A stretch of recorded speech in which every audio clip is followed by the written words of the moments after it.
नमस्कार, आप सभी का बहुत बहुत स्वागत है लर्निफाई आईक्यू के यूट्यूब चैनल पर। मेरा नाम है मेघना और आज हम नया टॉपिक स्टार्ट करने वाले हैं, न्यूट्रिशन इन एनिमल्स। इससे पहले लास्ट लेक्चर में हमने न्यूट्रिशन इन प्लांट्स कवर किया था, जिसके नोट्स आप उस लेक्चर के डिस्क्रिप्शन में जाकर एक्सेस कर सकते हैं। इस पर्टिकुलर टॉपिक में हमें 2 से 3 लेक्चर्स लगेंगे कवर करने के लिए, तो जो भी लास्ट लेक्चर होगा वहां से आप इसके नोट्स भी एक्सेस कर पाएंगे। तो चलिए शुरू करते हैं आज का टॉपिक। सबसे पहले हम समझते हैं कि न्यूट्रिशन क्या होता है, न्यूट्रिशन का प्रोसेस क्या होता है। तो सपोज आपने खाना खाया है ना, और खाने के बाद से वो फूड डाइजेस्ट होने लग जाएगा। तो जब भी डाइजेशन का प्रोसेस होता है तो उस फूड के कुछ पार्ट से आपको क्या मिल जाएगी, एनर्जी मिल जाएगी। ठीक है, उस फूड के कुछ पार्ट से आपको एनर्जी मिल जाएगी, और जो कुछ पार्ट होगा उस फूड का, है ना, उसमें से क्या होगा, वो रिस्पॉन्सिबल होगी आपकी बॉडी के ग्रोथ एंड डेवलपमेंट पे, और बाकी का तो फूड क्या हो जाएगा, आपकी बॉडी से बाहर चला जाएगा। तो इस तरीके से होता है आपका न्यूट्रिशन का प्रोसेस कि दूसरा पार्ट क्या करवा रहा है, ग्रोथ एंड डेवलपमेंट, एक पार्ट क्या करवा रहा है, एनर्जी प्रोवाइड करवा रहा है, और कुछ पार्ट आपकी बॉडी से जा चुका है बाहर। तो nutrition is a process by which an organism uses food to support its life. It provides organism with nutrients that can be metabolized to create energy and chemical structures बनाता है, जो बाकी के cells, tissues ये सब use कर सकते हैं। ठीक है, हमारे organs के द्वारा use कर लिया जाएगा जो भी nutrition है, और उससे मिलने वाली energy को। अब जो nutrients होते हैं वो हमारी food में present होते हैं और जो हमें energy provide करते हैं। तो nutrients are present in food which provides us energy.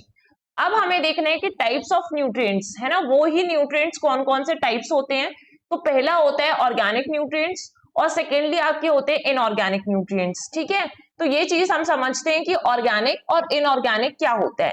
तो ऐसे न्यूट्रिएंट्स जिसमें कार्बन प्रेजेंट हो या वो कार्बन को कंटेन करते हो अपने अपने स्ट्रक्चर्स में, अपने अंदर, तो वो क्या होते हैं, आपके ऑर्गेनिक न्यूट्रिएंट्स होते हैं। ऐसे न्यूट्रिएंट्स जिनमें कार्बन नहीं प्रेजेंट है उनको हम क्या बोलते हैं, इनऑर्गेनिक न्यूट्रिएंट्स बोलते हैं। तो अगर आप देखेंगे ऑर्गेनिक न्यूट्रिएंट्स में तो आपके कार्बोहाइड्रेट्स आ जाते हैं, फैट्स हैं, प्रोटीन्स हैं, विटामिन्स हैं, लिपिड्स हैं, ये सारी चीजें किसमें आ जाएंगी, ऑर्गेनिक में आ जाती हैं, क्योंकि उनमें कार्बन प्रेजेंट होता है। लेकिन जो इनऑर्गेनिक न्यूट्रिएंट्स है, जैसे आपके मिनरल्स हो गए, विटामिन्स हो गए, आयोडीन वगैरह हो गया, ये सारे इनऑर्गेनिक होते हैं जिनमें कार्बन नहीं प्रेजेंट होता है। तो सबसे पहले हम स्टार्ट करने वाले हैं कार्बोहाइड्रेट, जो कि आपका एक ऑर्गेनिक न्यूट्रिएंट है। इसके बारे में हम डिटेल में पढ़ेंगे और इसकी हर एक चीज जो भी इंपॉर्टेंट है आपके लिए वो सारी चीजें हम देखेंगे। तो आपका जो कार्बोहाइड्रेट्स है ना, इसको आप अगर आप तोड़ के पढ़े इस वर्ड को, तो कार्बो का मतलब होता है carbon.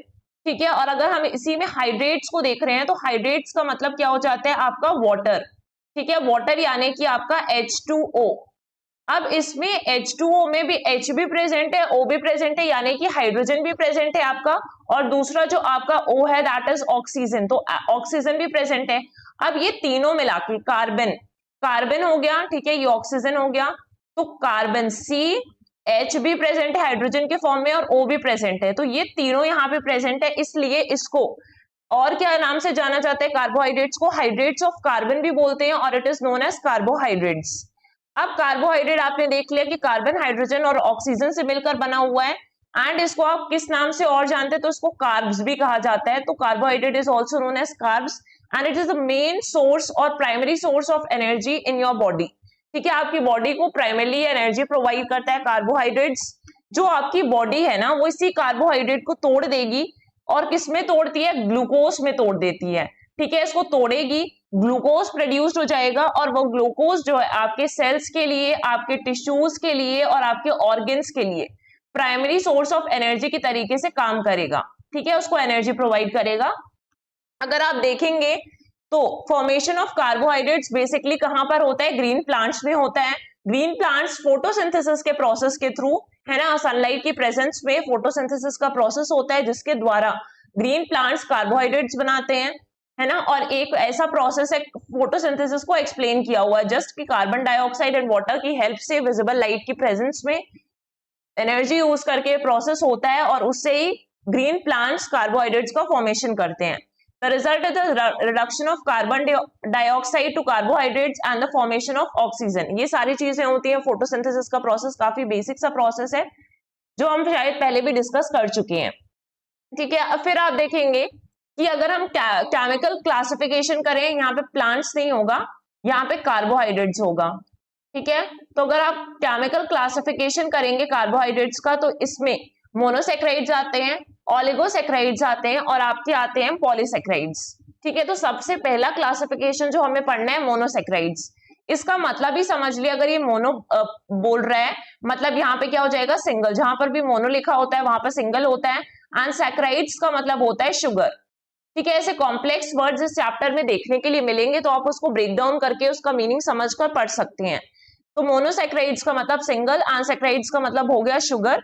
It is the simplest carbohydrate, है ना। ये आपको याद रखना है कि काफी सिंपल सा कार्बोहाइड्रेट होगा, क्योंकि इसमें सिंगल शुगर ही प्रेजेंट है और इसको हम और ज्यादा तोड़ नहीं सकते हैं।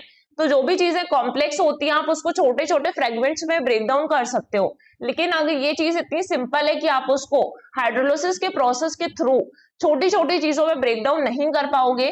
और इसमें हम किस बेसिस पे डिसाइड करते हैं वो हम पढ़ेंगे कि सबसे पहले आपको मोनोसेक्राइड्स पढ़ना है। तो monosaccharides are also known as simple sugars, are the most basic units of carbohydrates and it can not be broken down by hydrolysis into simple carbohydrate molecules. ठीक, अब यहाँ पे इसका जो फॉर्मूला होता है जनरली वो क्या होता है, CnH2nOn। ठीक है, इस तरीके से Cn होगा, फिर H2n होगा, ON। कार्बन, हाइड्रोजन और ऑक्सीजन के नंबर्स होते हैं, जहां पर n जो है वो किसको दिखा रहा है, नंबर ऑफ कार्बन को रिप्रेजेंट कर रहा है, और ये हो सकते हैं 3, 4, 5, 6।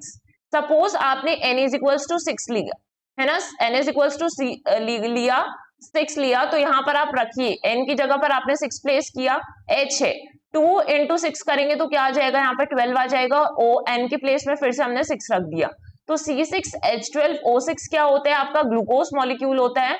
और ये जो ग्लूकोज है, ठीक है, ग्लूकोज को एक मोनोसेक्राइड ही कंसिडर किया जाता है। तो अगर आपके एग्जांपल्स में आता है तो आपको ये पता होना चाहिए जो ग्लूकोज है वो मोनोसेक्राइड है, because it is a simple molecule. ये एक सिंपल मॉलिक्यूल है, सिंगल मॉलिक्यूल है, और इसको हम मोनोमर भी कहते हैं। ठीक है, जो भी सिंगल मॉलिक्यूल्स होते हैं उनको मोनोमर कहा जाता है, जिसको आप हाइड्रोलिसिस के थ्रू और ज्यादा तोड़ नहीं सकते। ग्लूकोज को हम हेक्सोज भी बोलते हैं।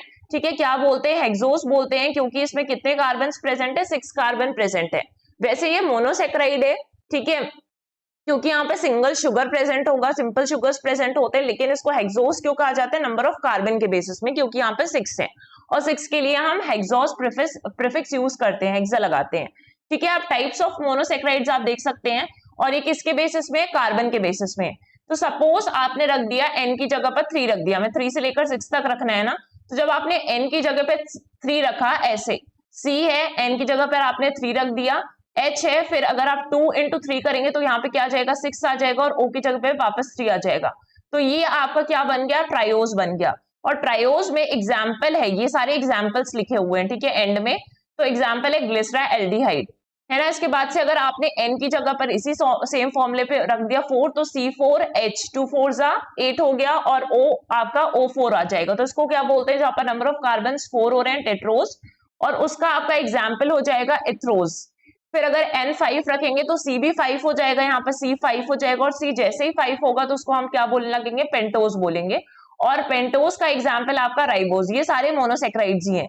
ठीक है, फिर N रख दिया, ये स्मॉल n होगा। ठीक है, n की जगह पर हमने रख दिया 5, तो यहाँ पे क्या हो गया आपका C6, सॉरी यहाँ पे 6 आएगा, फिर यहाँ पर आएगा 7। थोड़े से गड़बड़ है, मैं इसको एडिट कर दूंगी यहाँ पर।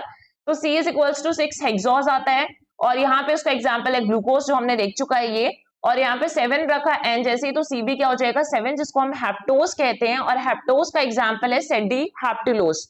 सेडीहेप्टिलोज होता है। तो ये सारा हो गया आपका मोनोसेक्राइड्स।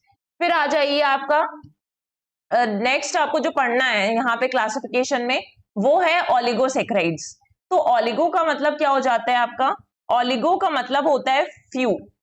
ठीक है, ऑलिगो का मतलब होता है फ्यू, और सेक्राइड्स मतलब क्या होता है, शुगर होता है। तो ये चीज देखनी है। जस्ट ए सेकेंड, ऑलिगो से पहले हम मोनोसेक्राइड्स को डिटेल में पढ़ लेते हैं, फिर हम ऑलिगो पे शिफ्ट करेंगे, फिर सारी चीजें उस हिसाब से देखेंगे। तो अगर आप एग्जाम्पल्स देखेंगे मोनोसेक्राइड्स के, तो आपके बहुत कॉमन एग्जाम्पल्स हैं ग्लूकोज, जो आप आए दिन सुनते हैं, रोज डेली लाइफ में यूज करते हैं। फ्रक्टोज होता है, ठीक है, फ्रक्टोज है, गैलेक्टोज इन एग्जाम्पल है, मैनोज है। जो ज्यादा इंपॉर्टेंट है वही हम डिस्कस करेंगे, राइबोज है, ठीक है, राइबोज होता है। तो ये सारे आपके मोनोसेक्राइड्स हैं। सबसे पहला जो मोनोसेक्राइड हमें पढ़ना है, most commonly known monosaccharide, that is glucose. इसके बारे में हम पढ़ते हैं। तो जो ग्लूकोज होता है ना, वो आपकी बॉडी में प्रेजेंट है और वो मेन सोर्स ऑफ एनर्जी भी है आपकी बॉडी के लिए। So glucose is a sugar and the main source of energy for the body cells. It is a 6 carbon structure. अभी हमने फॉर्मूला देखा C6H12O6, ठीक है, मोनोसेक्राइड है। और जो ग्लूकोज होता है ना, वो आपकी बॉडी में सबसे ज्यादा लार्जेस्ट अमाउंट में प्रेजेंट होता है आपकी बॉडी में, है ना, सबसे ज्यादा अमाउंट पे प्रेजेंट होता है। ग्लूकोज आपकी बॉडी के लिए क्रिटिकल भी है। जो आपकी normal functioning of the cells है, बहुत सारे सेल्स की नॉर्मल फंक्शनिंग है, वो किसके कारण हो पाती है? ग्लूकोज के कारण हो पाती है। फॉर एग्जाम्पल अगर आपका ब्रेन देखेंगे, तो ब्रेन जो होता है ना, आपकी बॉडी में से 60% ग्लूकोज तो ब्रेन ही कंज्यूम कर लेता है। तो जितना भी आपके अंदर ग्लूकोज जा रहा है किसी भी तरीके से फूड के फॉर्म में, उसका जो 60% पार्ट है वो किसके द्वारा कंज्यूम कर लिया जाता है? ग्लूकोज ब्रेन के द्वारा कंज्यूम कर लिया जाता है। ग्लूकोज को हम यूनिवर्सल शुगर भी कहते हैं। क्यों कहते हैं? क्योंकि ये फोटोसिंथेसिस के प्रोसेस के थ्रू काफी मात्रा में प्रोड्यूस हो जाता है ना, और ये इसको हम इजिली एक्सेस कर पाते हैं। और अगर इजिली एक्सेस कर पा रहे हैं कोई भी चीज, तो उसको क्या कहने लगते हैं? यूनिवर्सल कहने लगते हैं। So it is also known as universal sugar.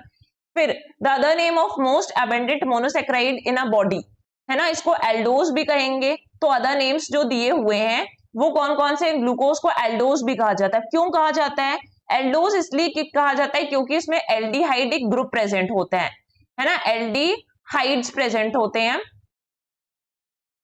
तो एल्डिहाइड्स जो होते हैं उसका जो फॉर्मूला होता है बेसिकली C+O, और उसमें H अटैच हो जाता है। यहाँ पर बाहर जो H अटैच होगा, और या बोल लो आप किसी भी कार्बन में अगर CHO ग्रुप अटैच्ड है तो उसको कौन सा ग्रुप कहा जाता है? एल्डिहाइड ग्रुप कहा जाता है। इसलिए ग्लूकोज को एल्डोज भी कहा जाता है। फिर ग्लूकोज आपका ग्रेप्स में भी प्रेजेंट है, इसलिए इसको क्या कह रहे हैं? ग्रेप शुगर कह रहे हैं, ठीक। और ग्लूकोज आपके ब्लड में भी प्रेजेंट है, इसलिए इसको ब्लड शुगर भी बोलते हैं। अगर आपकी बॉडी में मान लीजिए आपकी बॉडी में हाई ब्लड शुगर हो गया है, ठीक है, हाई ब्लड में शुगर बहुत ज्यादा है, मतलब आपकी बॉडी में क्या होगा? ग्लूकोज ज्यादा होगा। तो आपकी बॉडी में क्या चीज ज्यादा है? ग्लूकोज का अमाउंट ज्यादा है। और अगर लो ब्लड शुगर होगा तो इस टाइम पे ग्लूकोज का अमाउंट क्या हो जाएगा? कम हो जाएगा। तो लो ब्लड शुगर हो गया तो आपकी बॉडी में ग्लूकोज भी क्या है? कम है। हाई ब्लड शुगर जब आपकी बॉडी में, है ना, या आपके ब्लड में बहुत ज्यादा शुगर हो जाता है, तो इस वाली कंडीशन को, जस्ट अ सेकेंड, इस वाली कंडीशन को आप क्या कहते हैं? हाइपरग्लिस्मिया के नाम से कहते हैं कि ये हाइपरग्लिस्मिया है, ठीक है। ये चीज हमने पढ़ी थी, जो बैक ऑफ द टॉपिक इसके चैप्टर्स हैं, अलग अलग टॉपिक्स हैं, तो उसमें हमने शायद एंडोक्राइन सिस्टम जब हम पढ़ रहे थे तब हमने हाइपरग्लिस्मिया के बारे में पढ़ा था। तो हाई ब्लड शुगर होता है is a condition that occurs when there is too much glucose in the blood. आपके ब्लड में अगर बहुत ज्यादा ग्लूकोज आ गया है तो उसको हाइपरग्लिस्मिया कहते हैं, मींस हाई ब्लड शुगर हो गया आपको, ठीक है। अब ग्लूकोज जो है मेज में भी प्रेजेंट होता है, इसलिए इसको किस नाम से जानते हैं? कॉर्न शुगर के नाम से भी जानते हैं। और ग्लूकोज का आप जो ग्लूकोज है ऑलमोस्ट ऑल टाइप के फ्रूट में प्रेजेंट होता है, फ्रक्टोज और सुक्रोज के साथ। The ratio of these sugars varies depending on the fruits की वेराइटी और टाइप पे डिपेंड कर सकता है, इसके अलग अलग रेशियो होंगे। वैसे तीनों चीजें सारे फ्रूट्स में ऑलमोस्ट प्रेजेंट होती हैं। तो अभी चलिए आप देखते हैं नेक्स्ट, फ्रक्टोज के बारे में पढ़ना है। तो फ्रक्टोज का भी सेम फॉर्मूला है जिस तरीके से ग्लूकोज का था, C6H12O6। फ्रक्टोज खुद एक मोनोसेक्राइड्स है। कुछ मोस्ट कॉमन मोनोसेक्राइड्स हम पढ़ रहे हैं, जिसमें हमने पहला ग्लूकोज पढ़ा जो आप आए दिन पढ़ते हैं, सुनते हैं, फ्रक्टोज पढ़ रहे हैं। तो ये भी एक मोनोसेक्राइड है और सिंपल शुगर है जो बहुत सारे प्लांट्स में पाया जाता है। इसको फ्रूट शुगर भी कहा जाता है, ठीक है। और ये सबसे स्वीटेस्ट शुगर होती है अगर आप पूरे अर्थ की बात करें तो। अगर अर्थ में सबसे ज्यादा स्वीट कोई शुगर होती है दैट इज फ्रक्टोज, ठीक है। It is found in all types of fruits, सारे टाइप्स ऑफ फ्रूट्स में पाया जाएगा। आपका जो फ्रक्टोज है वो ग्रेप्स में भी प्रेजेंट होता है, ठीक है, सारे फ्रूट्स में, तो ग्रेप्स में भी प्रेजेंट है, इसलिए इसको ग्रेप शुगर भी कहा जाता है, या फ्रूट शुगर कह लो आप कॉमनली, क्योंकि सारे फ्रूट्स में है।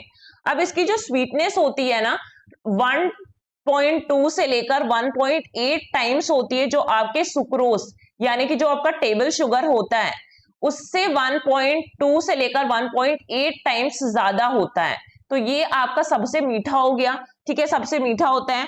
नेचुरली आपके हनी जो शहद है उसमें प्रेजेंट होता है नेचुरली, ठीक है। जो बीट रूट्स होती हैं, शुगर बीट्स होती हैं, उसमें प्रेजेंट है, शुगर केन में प्रेजेंट होता है, तो नेचुरली इन सब में प्रेजेंट होता है। अगर हम बात करें ऐसे फ्रूट्स की जो अभी पके नहीं है, अनराइप्ड जो आपके फ्रूट्स होते हैं, ठीक है, अनराइप फ्रूट्स में क्या होता है कि ग्लूकोज डोमिनेंट होता है। अगर ऐसे कोई फल हैं जो अभी पके नहीं है तो उसमें ग्लूकोज सबसे ज्यादा प्रीडोमिनेंट होगा। अब ऐसे फल हैं जो पक गए हैं, अभी पके नहीं थे तो ग्लूकोज प्रीडोमिनेंट था, फिर ऐसा फल लिया है आपने जो कि अब पक चुका है, तो उसमें जो आपका ग्लूकोज है, ठीक है, glucose and fructose usually equal amount पे प्रेजेंट होते हैं, तो ये दोनों जो होंगे वो इक्वली अमाउंट में होंगे, मतलब 1:1 के रेशियो में प्रेजेंट होंगे, इक्वल अमाउंट है। फिर ऐसे फ्रूट्स जो ओवर राइप्ड हो गए, मतलब ज्यादा पक गए हैं, तो उस टाइम पर क्या होता है, फ्रक्टोज डोमिनेंट हो जाता है, और फ्रक्टोज कहीं ज्यादा होगा ग्लूकोज से, तब उस फ्रूट्स को आप बोलेंगे कि बहुत ज्यादा पक चुके हैं। तो अगर फ्रूट पके नहीं है तो ग्लूकोज ज्यादा प्रेजेंट प्रीडोमिनेंट है, अगर फ्रूट पक गए हैं तो ग्लूकोज और फ्रक्टोज सेम कंपोजिशन में प्रेजेंट है, और अगर कोई फ्रूट बहुत ज्यादा पक गया तो उसमें फ्रक्टोज प्रीडोमिनेंट हो जाता है जो ग्लूकोज को एक्साइड कर जाता है। फिर अगर आप देखेंगे राइबोज, नेक्स्ट हमें क्या पढ़ना है, राइबोज के बारे में पढ़ना है। तो राइबोज में नंबर ऑफ कार्बन्स यहाँ पे कितने होते हैं, 5 होते हैं। तो ऐसा अगर कोई भी मॉलिक्यूल आप देख रहे हैं जिसमें नंबर ऑफ कार्बन 5 है मोनोसेक्राइड्स में, तो वो क्या हो जाएगा, आपका राइबोज हो जाएगा। राइबोज भी नेचुरली अकरिंग है, ठीक है, जो हमारी बॉडी में एक्सेस अमाउंट में प्रेजेंट होता है, वाटर सॉल्युबल होता है, एंड 5 कार्बन शुगर है, ये चीज हमने देखी। अब ये जो चीज है आपकी राइबोज, वो कहां पे प्रेजेंट होगी, तो ये आपके जो एटीपीज होते हैं, हमने पढ़ा है एटीपीज क्या होते हैं, एडिनोसाइन ट्राइफॉस्फेट। एटीपी हम हमेशा एनर्जीज में पढ़ते हैं कि एनर्जी को रिप्रेजेंट करता है, तो एडिनो ट्राइफॉस्फेट में प्रेजेंट होता है, जिसको हम शॉर्टली क्या कहते हैं, एटीपी। इसमें राइबोज प्रेजेंट है। तो जो डीऑक्सी, अगर हम बात करते हैं डीएनए की, तो हमेशा अब इसको क्या पढ़ते हैं, डीऑक्सी राइबो न्यूक्लिक एसिड पढ़ते हैं। तो यहाँ पे क्या प्रेजेंट है, डीऑक्सी राइबो प्रेजेंट है डीएनए में, और जो आपके आरएनए होता है वहां पर सिंपली क्या प्रेजेंट होता है, राइबोज प्रेजेंट होता है। और अगर आपके एटीपी की बात कर लें, एडीपी की बात कर लें, ठीक है, आरएनए की बात कर लें, तो इन सब में राइबोज प्रेजेंट है, और डीएनए में आपका डीऑक्सी राइबोज प्रेजेंट होता है। तो यहां से हो गया आपके राइबोज। तो हमने पढ़ा मोनोसेक्राइड्स, और मोनोसेक्राइड्स के कुछ एग्जांपल्स देखे हमने, जहां पर हमने ग्लूकोज देखा, फ्रक्टोज देखा, प्लस राइबोज देखा, क्योंकि मोस्ट कॉमन है। फिर आ जाते हैं हम ऑलिगोसेक्राइड्स पे, है ना, सेकेंड क्लासिफिकेशन। तो ऑलिगो का मतलब क्या होता है, फ्यू, और सेक्राइड्स का हमने मतलब देखा है कि सेक्राइड्स का मतलब होता है शुगर, ठीक है। तो ऑलिगोसेक्राइड्स भी क्या है, कार्बोहाइड्रेट्स ही हैं, और है ना, अगर मान लीजिए कि 2 से 9 तक के मोनोसेक्राइड यूनिट्स कंबाइन कर दिए जाएं और उनको एक साथ जोड़ा जाए, किस बॉन्ड से जोड़ा जाता है उनको, एक glycosidic bond, it is a type of covalent bond, और इसको ही क्या कहा जाता है, ऑलिगोसेक्राइड्स कहा जाता है। तो व्हेन 2 to 9 मोनोसेक्राइड यूनिट्स को एक साथ ज्वाइन किया ग्लाइकोसिडिक बॉन्ड से, तब उसको क्या कहोगे, ऑलिगोसेक्राइड्स बोलोगे। या ऑलिगोसेक्राइड्स ऐसे कार्बोहाइड्रेट्स हैं, क्योंकि हैं तो कार्बोहाइड्रेट्स का टाइप ही, तो ऐसे कार्बोहाइड्रेट्स हैं जिसमें दो या उससे ज्यादा मोनोसेक्राइड यूनिट्स प्रेजेंट होती है, उनको क्या कहते हैं आप, ऑलिगोसेक्राइड्स कहते हैं। अब यहां पे अगर हम शुगर के बेसिस में देखें, based on the number of sugar units they contain, oligosaccharides को अलग अलग तरीके में क्लासिफाई किया गया है। तो ये किसके बेसिस में क्लासिफिकेशन किया है, शुगर यूनिट्स के बेसिस में। तो मान लीजिए किसी भी चीज में अगर हम 2 सेक्राइड्स प्रेजेंट हैं, 2 मॉलिक्यूल, 2 शुगर यूनिट्स प्रेजेंट है, 2 क्या है, 2 शुगर यूनिट्स प्रेजेंट है एक मॉलिक्यूल में, तो क्या कहेंगे, डाइसेक्राइड्स। फिर अगर 3 शुगर यूनिट्स प्रेजेंट है तो उसको ट्राइसेक्राइड्स कहेंगे। इस तरीके से 4, 5, 6, 7, 8, 9 है, तो टेट्रा, पेंटा, हेक्सा, हेप्टा, ऑक्टो, या फिर नन सेक्राइड्स। तो इस तरीके से क्लासिफिकेशन होता है। अब अगर आप सोच रहे हैं ग्लाइकोसिडिक बॉन्ड क्या है, तो जो कनेक्ट कर दे एक कार्बोहाइड्रेट मॉलिक्यूल को दूसरे कार्बोहाइड्रेट मॉलिक्यूल से। तो एक कार्बोहाइड्रेट यहाँ पे मॉलिक्यूल है, और उसको जब ये दूसरे कार्बोहाइड्रेट मॉलिक्यूल से जोड़ेगा, तो इन दोनों के बीच में जो बॉन्ड है, that is known as GB, glycosidic bond बोलते हैं इसको, ठीक है। अब आप आ जाइए यहाँ पे, तो आपको क्लियर होगा, इसी ऑलिगोसेक्राइड्स के अंदर सबसे बेसिक चीज जो हमें पढ़नी है, हमें डाइसेक्राइड के बारे में पढ़ना है। तो ये वाली चीज अब हम पढ़ने वाले हैं इसके अंतर्गत, ठीक है। तो आप देखेंगे डाइसेक्राइड्स आते हैं। Disaccharide is a sugar made when two monosaccharide units are joined by a glycosidic bond, जैसा कि अभी हमने देखा डायसैकेराइड्स खुद भी सिंपल शुगर्स हैं जो पानी में डिसॉल्व हो जाते हैं, ठीक है, पानी में मिक्सअप हो जाएंगे। अगर आप इसका फॉर्मूला देखेंगे तो क्या होता है, CnH2ON-1 होता है, ठीक है, इसके बेस में। तो अभी हम इसको समझते हैं, आपको क्लियर होगा।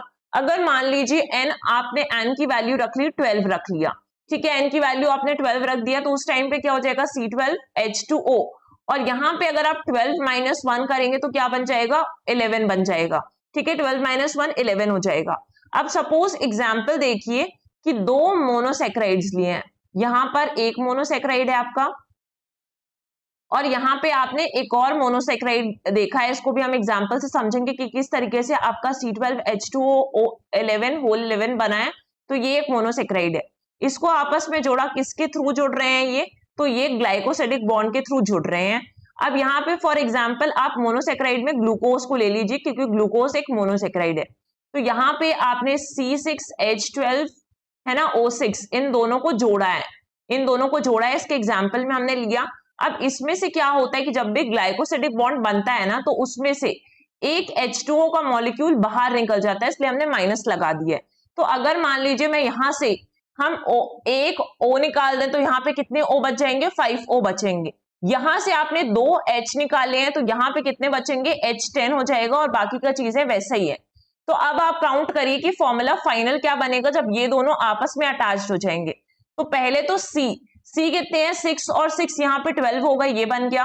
फिर H कितने हैं, यहाँ पे 10 बचे हैं और यहाँ पे 12 हैं, तो 12 और 10 कितना हो गया, 22। तो H क्या हो जाएगा, 22 हो जाएगा, ठीक है, 22 हो गया। और O कितने हैं आपके, तो यहाँ पे 5 बचे हैं और यहाँ पे 6 हो गए, तो ये टोटल हो गए आपके 11, ठीक है, 5 6 11 हो गया। तो फॉर्मूला हमारा यही बन गया, C12 बना H22O11। इसको आप इस तरीके से भी लिख सकते हैं, C आपने 12 लिखा, H आपने लिखा H2O और उसके होल में 11 लिख दिया, तो 11 2 सा 22 होता है, और O इंटू 11 करेंगे, यहाँ पे 1 है तो 11 ही आएगा। तो इस तरीके से भी लिख सकते हैं आप और इस तरीके से भी लिख सकते हैं, ठीक है। ये चीज क्लियर हो गई होगी आपको, आई होप यहां तक आपको कि डायसैकेराइड्स क्या है। डायसैकेराइड्स के बाद आपको कुछ एग्जांपल्स भी देखने हैं डायसैकेराइड्स के, कि डायसैकेराइड्स के अंदर कौन कौन सी चीजें आ रही हैं। तो सबसे पहले आप देखेंगे सुक्रोज के बारे में। अब सुक्रोज सबसे कॉमन शुगर है ना, जो मोस्ट एबेंडेंटली प्रेजेंट होता है। सुक्रोज के बारे में आप जब देखेंगे ना, तो ये एक ब्रैकेट में अगर आप नोट्स बना रहे हैं तो इस तरीके से लिख लीजिए कि ग्लूकोज है ना, सामने लिखा भी हुआ है, ग्लूकोज प्लस फ्रक्टोज को जब साथ में मिक्स किया जाता है, इन दोनों को कंटेन करता है ये, ठीक है। जो सुक्रोज है वो किससे मिला हुआ है, तो ग्लूकोज प्लस फ्रक्टोज से मिला हुआ है। And sucrose, glucose and fructose all contain same amount of energy पर ग्राम। अगर इसका आप पर ग्राम भी कंज्यूम करते हैं तो आपको जितनी एनर्जी ग्लूकोज का 1 ग्राम कंज्यूम करने में मिल रही है, उतनी एनर्जी आपको फ्रक्टोज का 1 ग्राम कंज्यूम करने में भी मिलेगी। और ये कलरलेस होता है, क्रिस्टलाइन होता है, वाटर में सॉल्युबल हो जाता है। जो आपका टेबल शुगर है, जो आप नॉर्मली यूज करते हैं, उसको अगर आप पानी में मिलाएंगे तो सॉल्युबल है, डिसॉल्व हो जाएगा, ठीक है। नेचुरली आपके प्लांट्स में प्रेजेंट है और मेन कॉन्स्टिट्यूएंट है आपका व्हाइट शुगर का, ठीक है, ये चीज याद रखनी है आपको।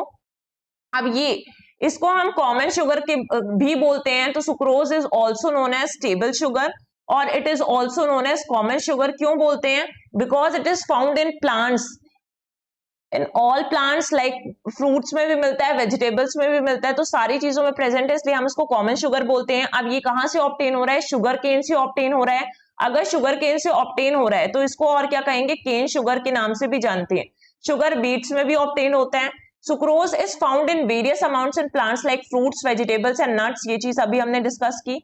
सुक्रोज एक डाइसैकेराइड है, your body has to break it down into monosaccharides, क्योंकि अगर डाइसैकेराइड है तो थोड़ा सा कॉम्प्लेक्स होगा, और अगर बॉडी को इसको एब्जॉर्ब करना है, क्योंकि ब्लड में छोटे छोटे पार्टिकल्स होंगे, वही चीज एब्जॉर्ब होगी, तो इसलिए डाइसैकेराइड्स किस में ब्रेक डाउन होंगे, मोनोसैकेराइड्स में ब्रेक डाउन होंगे, और ये आपकी ब्लड स्ट्रीम में जाएंगे। तो इसलिए आप देखेंगे सुक्रोज जो है वो ग्लूकोज और फ्रक्टोज में टूटता है। ग्लूकोज भी आपका क्या था, मोनोसैकेराइड था, ठीक है, अभी हमने एग्जांपल्स में देखा, और फ्रक्टोज भी क्या था, मोनोसैकेराइड्स था, इसलिए सुक्रोज इन दोनों में टूट गया। इसके बाद जो नेक्स्ट चीज हमें देखनी है, दैट इज लैक्टोज। ये सारे मोस्ट कॉमन हम डाइसैकेराइड्स देख रहे हैं, तो जो बहुत इंपॉर्टेंट है, डेली लाइफ में बहुत ज्यादा यूज करते हैं, उनको बस देखना है। काफी सारे एग्जाम्पल्स होते हैं वैसे तो पढ़ने के लिए, ठीक है। ग्लूकोज किससे मिला हुआ है, तो ग्लूकोज बना हुआ, सॉरी लैक्टोज किससे बना हुआ है, ग्लूकोज प्लस ये गैलेक्टोज से बना हुआ है। ये दोनों भी आपके किसके एग्जांपल्स हैं, मोनोसेक्राइड्स के हैं, कि इन दोनों मोनोसेक्राइड्स को आपने मिलाया या इसको तोड़ा लैक्टोज को, तो क्या क्या मिल जाएगा आपको, ग्लूकोज और गैलेक्टोज मिल जाएगा। अब लैक्टोज जो होता है मोस्ट कॉमनली आपके मिल्क पे प्रेजेंट होता है, नेचुरली प्रेजेंट होता है, इसलिए इसको मिल्क शुगर बोलते हैं। Lactose is present in milk and milk products, जैसे कि आपके चीज हो गया, आइसक्रीम्स हो गए, योगर्ट हो गया, बटर हो गया, इन सब में नेचुरली प्रेजेंट होता है। ग्लूकोज एंड गैलेक्टोज से मिलकर बना है, ये चीज हमने देखी। और बहुत सारे एडिटिव्स एज एन एडिटिव भी यूज होता है बहुत सारे फूड और ड्रग प्रोडक्ट्स में, इंक्लूडिंग स्वीटनर्स जो होते हैं आपके, ठीक है, शेल्फ लाइफ जो एक्सटेंड करने वाले प्रोडक्ट्स होते हैं। अगर किसी भी कोई भी प्रोडक्ट आपने बनाया है उसका शेल्फ लाइफ ज्यादा रखना है तो उसमें क्या ऐड कर दिया जाता है, लैक्टोज ऐड कर दिया जाता है। और लैक्टोज एक तरीके का शुगर ही है, ब्राउनिंग एजेंट्स में ऐड किया जाता है, तो ये हो गया। अगर आप देखेंगे तो जो लैक्टोज है वो ह्यूमन मिल्क में या जो ब्रेस्ट मिल्क होता है उसमें लैक्टोज जो कितना परसेंट प्रेजेंट होता है, 6 से 8% प्रेजेंट होता है। और अगर हम काऊ के मिल्क में बात करें तो काऊ के मिल्क में जो लैक्टोज है वो 4 to 5% होता है। इसलिए ब्रेस्ट फीडिंग इंपॉर्टेंट होती है बच्चों के लिए, क्योंकि वहां पे ज्यादा क्या मिल रहा है, वहां पे ज्यादा लैक्टोज का अमाउंट है। और अगर लैक्टोज का अमाउंट 6 to 8% है ह्यूमन मिल्क में, so it provides babies with energy and help them कि उनका इम्यून सिस्टम काफी स्ट्रांग रहे। और ऑब्वियसली बच्चों का इम्यून सिस्टम स्ट्रांग भी होता है, ठीक है। इसके बाद आप देखेंगे मल्टोज, फिर मल्टोज में आते हैं जो कि एक डाइसेक्राइड ही है, उसका एग्जाम्पल है। तो मल्टोज एक ऐसा डाइसेक्राइड है, शुगर है, जो कि 2 ग्लूकोज मॉलिक्यूल्स का बना होता है। तो अगर आप मल्टोज को तोड़ेंगे और उसके मोनोसेक्राइड यूनिट्स देखेंगे तो ये सिर्फ किससे बना होता है, ग्लूकोज के 2 मॉलिक्यूल्स लेकर इसको बना दिया जाता है। तो ग्लूकोज प्लस ग्लूकोज लिख सकते हैं आप इसके सामने। Maltose is just made of glucose and it is not made of fructose, so it might be healthier slightly than the table sugar. Table sugar यानी कि सुक्रोज से ज्यादा हेल्दियर कौन सा होता है, मल्टोज होता है, क्योंकि ये सिर्फ ग्लूकोज से बना है। अगर इसमें सुक्रोज मिला देते तो ये थोड़ा सा अनहेल्दी हो जाता, ठीक है। तो मल्टोज को मल्ट शुगर के नाम से भी जाना जाता है, ठीक है। और इसको मल्ट शुगर क्यों बोलते हैं, malt sugar, because it was obtained by partial hydrolysis of starch. जब स्टार्च का आधा अधूरा है ना पार्शियल हाइड्रोलिसिस करेंगे स्टार्च का, तब आपको क्या मिलेगा, मल्ट शुगर मिलेगा। और इसलिए मल्ट शुगर, मल्टोज बोला जाता है, इसको मल्ट शुगर बोला जाता है। It is used in the manufacture of alcohol. सबसे कॉमनली ये बियर्स बनाने के लिए, अल्कोहल बनाने के लिए यूज किया जाता है, ठीक है। एंड ये जो चीजें हमने पढ़ी हैं ये काफी इंपॉर्टेंट चीजें थी, जो भी हमने कॉमन एग्जांपल्स देखे हैं, है ना। तो आज का जो अभी तक का चीजें हमने पढ़ी हैं उसको एक बार देखते हैं कि हमने क्या क्या चीजें पढ़ी। सबसे पहले हमने न्यूट्रिशन पढ़ा, उसको 2 उसमें क्लासिफाई कर दिया टाइप्स में कि ऑर्गेनिक और इनऑर्गेनिक न्यूट्रिएंट्स होते हैं। फिर हमने देखा मोनोसेक्राइड्स देखा, और मोनोसेक्राइड्स के अंतर्गत हमने उसका जनरल फॉर्मूला देखा। उसके अंदर हमने एग्जांपल्स पढ़े जिसमें हमने देखा कि ग्लूकोज होता है, फ्रक्टोज होता है और राइबोज होता है। वैसे बहुत सारे एग्जांपल्स थे आपके मोनोसेक्राइड में, लेकिन हमने मोस्ट कॉमन देखा। इसके बाद हम ओलिगोसेक्राइड्स में गए, और ओलिगोसेक्राइड्स में जहां पर 2 से 9 मोनोसेक्राइड यूनिट्स होंगे, सिंपल शुगर्स होंगी, उसको हम क्या बोलते हैं, ओलिगोसेक्राइड्स बोलते हैं। तो ओलिगोसेक्राइड्स के हमने सबसे कॉमन देखा, डाइसेक्राइड देखा। और डाइसेक्राइड्स के अंदर, डाइसेक्राइड्स में हमने क्या क्या चीजें देख ली, तो इसमें हमने देखा सबसे पहला जो था हमारे पास, लैक्टोज देखा, मल्टोज देखा और सुक्रोज देखा। ये काफी कॉमन एग्जांपल्स हैं। तो आज के लेक्चर में हमने इतनी चीजें कवर की हैं। अब इसका जो नेक्स्ट पार्ट होगा, अगला लेक्चर, उसमें हम क्या चीज कवर करने वाले हैं, पॉलीसेक्राइड्स कवर करने वाले हैं। इसमें काफी सारी चीजें देखनी है, इसलिए सिंगल लेक्चर में पॉसिबल नहीं था, तो पॉलीसेक्राइड्स जो हम नेक्स्ट पार्ट में देखेंगे।